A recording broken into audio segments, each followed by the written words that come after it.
So people, like a hell of people ask me, like at the event, and they've been tweeting at me, whatever it may be in stream. They're asking if I'm still competing next season. So a hell of people have been asking me.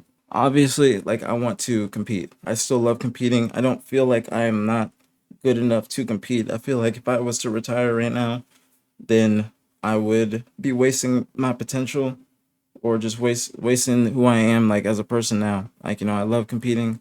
I love playing. I love the I love the feeling of being on stage and just winning like a close match and just like the dopamine flowing. There's nothing like it, bro. There's no greater high than actually winning and hoisting a trophy. I say that all the time, and I'll say it for the rest of my life, bro. There's nothing better than winning and hoisting a trophy. There is nothing better. I will always like chase that feeling. No, I'm not going to speak about the team or anything like that. I'm waiting for Native to announce that, but obviously there's going to be a lot of team changes and whatnot. So obviously our team is probably not going to be staying the same. But I'm not going to be saying anything solidified because that's just got to wait for announcements and whatnot. But there's a lot of team changes that have happened, so you got to wait and see. I'm not going to say the team's Tusk basically exposed more than he probably should have. But Tusk, he was, Tusk was saying some. So if you hear anything, it's from Tusk. All right, so what's the game plan for next season? Game plan for next season is keep grinding, just trying to find the right roster, hopefully improve on what we did this season. We had some highs, we had a lot of lows, though. But still just trying to just get back to the top. That's all it takes. Okay. And what are some things we need for next season in the game, and what are some things we don't need? Things that we need, I think with all the new recent GAs, I think that there should be some weapon changes on the map.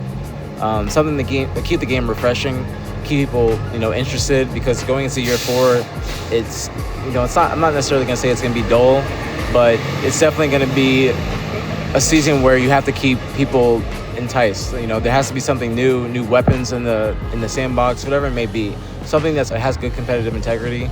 I think that this season, the sandbox kind of dwindled to just precision weapons and like the bandit, unfortunately, but I understood why the pros wanted it, because certain stuff with the bandit change just would be a little bit too OP and it just wouldn't be fun to play with. I genuinely do enjoy the game right now without the extra power weapons, because it kind of goes back into old Halos. Like back in Halo 3, the sandbox was down to like rocket snipe, the power-ups like OS camo, and I think like the Mauler, and then maybe a couple other weapons on the map, but they weren't used too much.